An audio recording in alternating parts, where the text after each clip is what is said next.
Witam Was serdecznie. Dzisiaj pokażę Wam Samsunga C3 530. Pokażę Wam również demontaż i montaż tego telefonu. Telefon się uruchamia, to właśnie widać model GT C3 530. I widzimy, że telefon jest brandowany przez sieć Orange. Powiem Wam tak szczerze, że nazwa tego telefonu nie jest zbyt fajna, ale telefon naprawdę bardzo fajny. Przy okazji bateria oryginalna w tym telefonie, już patrzymy. Nawet nie wiem, czy w ogóle napisy jakieś są. Nie ma tu akurat w tym przypadku modelu. Być może jest, ale nie widzę. Ale widzimy pojemność tej baterii. Jest to 960 mAh. W tym przypadku naprawdę solidna bateria, jeśli chodzi o Samsunga. Naprawdę bardzo polecam. I widzimy pod nalepką e-mail w tym przypadku telefon wyprodukowany w Samsung, no ale telefony marki Samsung z tamtego okresu były produkowane w Korei. I tu u samej góry widzimy model tego telefonu, ale naprawdę bardzo malutkie literki, ciężko nawet widać. C3 530, bardzo słabo to widać. I tak to w tym telefonie wygląda. Teraz sobie telefonik uruchomimy i sprawdzimy jego funkcje podstawowe. Może posłuchamy sobie jakiejś melodyjek, dzwonków tego telefonu oryginalnych. I zobaczymy, jak telefon się tutaj długo uruchamia. W tym przypadku myślę, że nie będzie tak źle.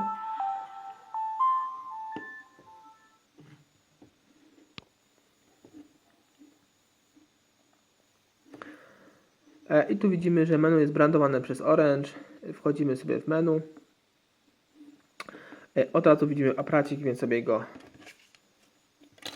przetestujemy. W tym przypadku nie ma autofokusa oczywiście.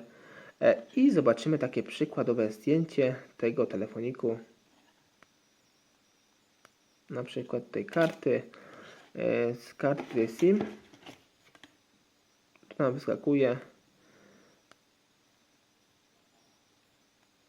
I podgląd. I tu widzimy nasze zdjęcia wykonane wcześniej.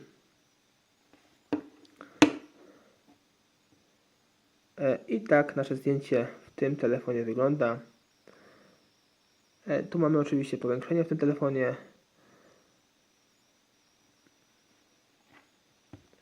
I klawiszami bocznymi możemy powiększyć. Na całe szczęście w tym telefonie jest taka opcja. I tak to się prezentuje. No powiem Wam szczerze, że bez autofokusa telefon nawet sobie dobrze radzi, jeśli chodzi o zdjęcia. Takie zdjęcia możemy wykonywać i dość dobrze nam tutaj obrazują, co chcieliśmy zrobić, więc takie sporadyczne zdjęcia na pewno nam się tutaj w tym telefonie sprzedadzą. Takim telefonem wykonać. I wejdziemy sobie, tu widzimy jeszcze alarmy, ustawienia, konfiguracja, internet, menadżer, tutaj plików. Wejdziemy sobie w menadżer plików. Widzimy, że jest dość spora ilość dźwięków i zobaczymy sobie oryginalne dźwięki, jakie producent nam tutaj w tym telefonie wrzucił. I posłuchamy sobie głośność tego urządzenia.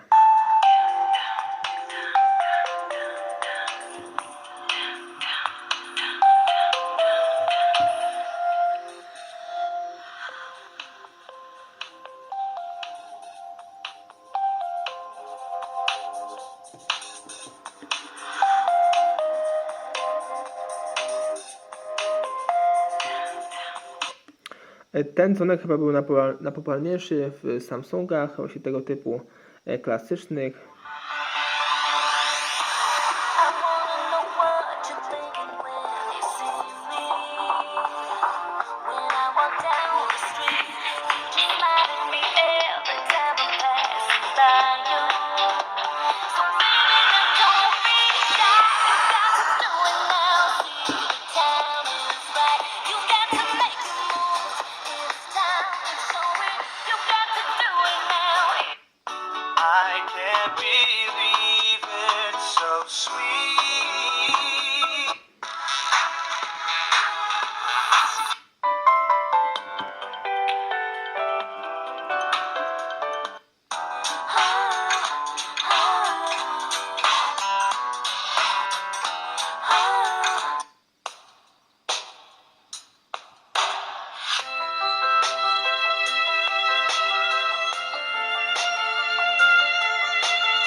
Jeśli chodzi o dzwonki tego telefonu, naprawdę bardzo fajne dzwonki, myślę, że nawet lepsze niż w Nokii czy w Sony Ericssonie.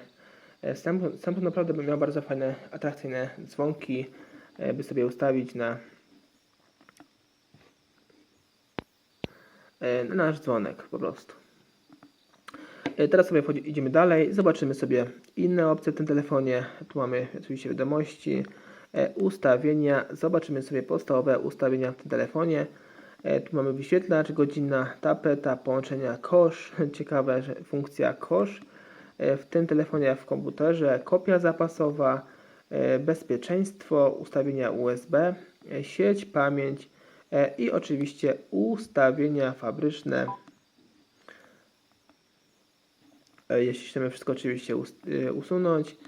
I aplikacje, tu mamy u samej góry Google, radio FM, gry i aplikacje, dyktafon, Bluetooth, czasomierz i stoper.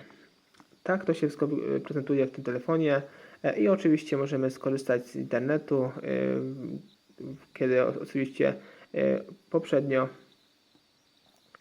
wrzucimy sobie aplikację Java na ten telefon i wtedy możemy korzystać oczywiście z internetu. z pakietu naszych danych. Tu widzimy jakieś SMS kogoś. I u samej góry mamy oczywiście kontakty i spis połączeń. I teraz sobie przejdziemy do tego kodu serwisowego, którego wcześniej pokazywałem Wam. Jest to gwiazdka, kratka, 0, gwiazdka, kratka. I tu widzimy wszystkie nasze podstawowe ustawienia, nasze funkcje, czy wszystko działa prawidłowo. Jedynka, czerwony, zielony. I tu pokazuję nasze kolory naszego i wibracje. Testujemy sobie dźwięki.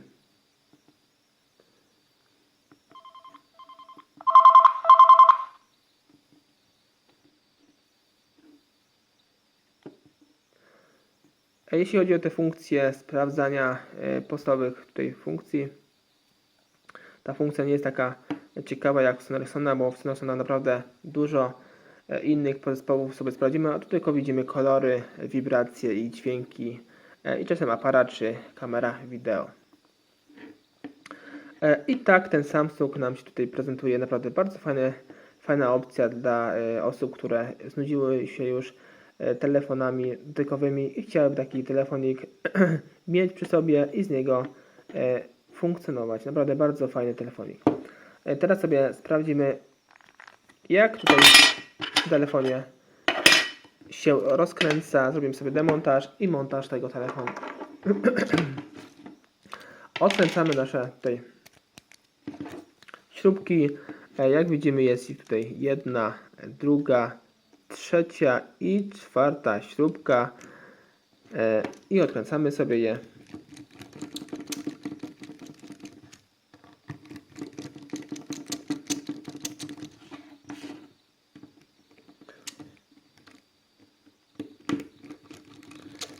Tu widzę, że ktoś nam już te śrubki odkręcał, więc te śrubki są troszkę już poluzowane, pościerane, więc trzeba troszkę się delikatnie z nimi obchodzić, żeby je bardziej tutaj nie przekręcić, nie zniszczyć, by później nie było problemu z ponownym tutaj przykręceniem tych śrubek. I teraz przechodzimy do zdejmowania naszej przedniej obudowy za pomocą takiego otwieraka płaskiego bądź innego narzędzia plastikowego. Podwadzamy tutaj od samej góry naszą obudowę.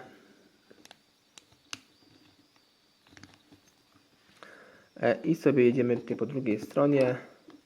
W tym telefonu róbmy to delikatnie, bo budowa jest naprawdę bardzo delikatna. W moim przypadku już tutaj widzę, że była kilka razy ściągana.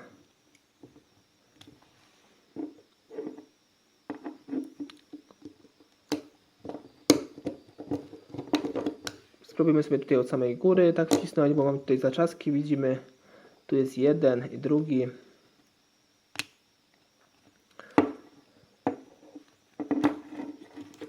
W taki sposób.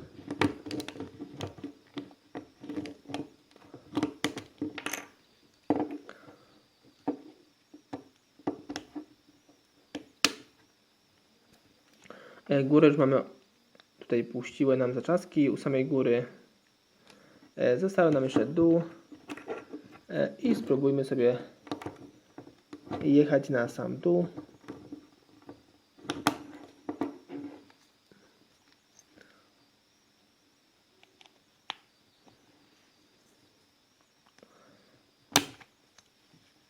Są naprawdę bardzo mocne te zaczaski. Wydawałoby się, że tu są jeszcze jakieś dodatkowe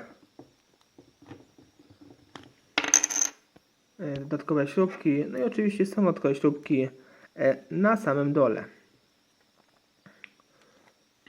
Tu macie jeszcze dwie śrubki do odkręcenia. Tutaj w tym przypadku, tutaj w tym miejscu i tutaj druga śrubka.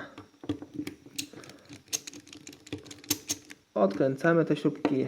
W moim przypadku są tak zardzewiałe, że nawet, powiem Wam szczerze, że nawet ich nie zauważyłem, że są.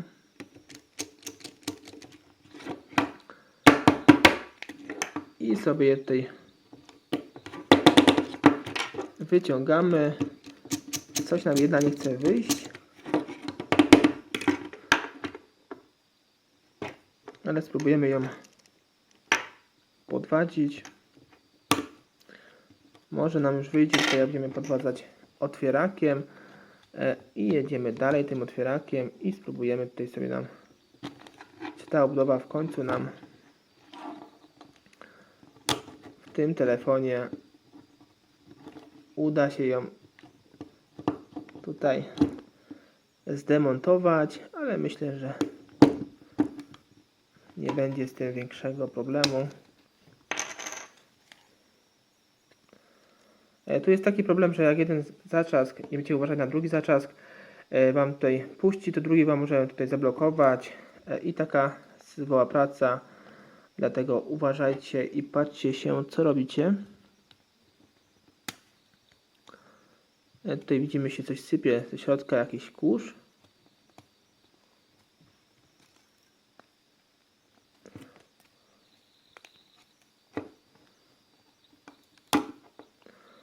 Tutaj musiałem odblokować jeszcze blokady w tym miejscu.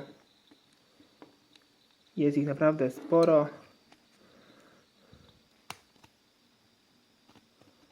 Naprawdę bardzo pomyślany telefonik. Nie jest tak hop-siup jak w Nokiach i bardzo mnie to cieszy. I tak to wszystko wewnątrz wygląda, dlatego tak ciężko było, bo tutaj właśnie wyświetlacz jest zmocowany wraz tutaj z przednim panelem, dlatego właśnie musi być dobrze chroniony. Jak widzicie, tak to się w tym telefonie prezentuje. I teraz, jeśli chcemy te wszystkie nasze bebeczki wyciągnąć, musimy oczywiście podwadzić w takim miejscu, by nic nie uszkodzić w tym telefonie.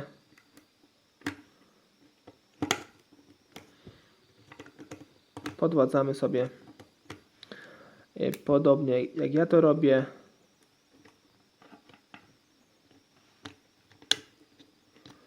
Tu najpierw postarajmy się wyciągnąć naszą ramkę, no chyba że nam uda się już wyciągnąć od razu tutaj całość. Tu jest dość dobrze wszystko spięte.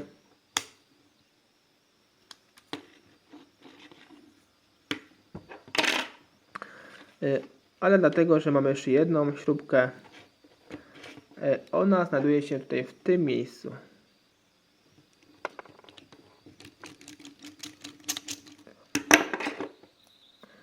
W tym miejscu i wyciągamy tą śrubeczkę.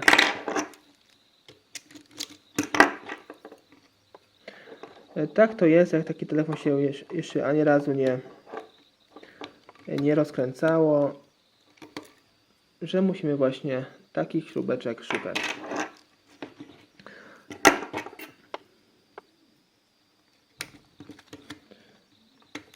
I podwadzamy to wszystko, co się znajduje w naszym korpusie. Najważniejsze jest to oczywiście, by nie uszkodzić w tym telefonie nic, a to, że zapomnieliśmy o jakiejś śrubce, to tak naprawdę nie szkodzi. Ważne, żebyście wiedzieli mniej więcej, jak ten telefon w prawidłowy sposób właśnie odkręcić i ponownie zmontować. Dzięki za oglądanie tego filmiku. Zapraszam Was również na kolejne z udziałem Nokii, Sony Ericssonów, Siemensów, Motorola i innych telefonów klasycznych. Więcej informacji odnośnie tego telefonu zobaczycie sobie pod tym filmem. Cześć!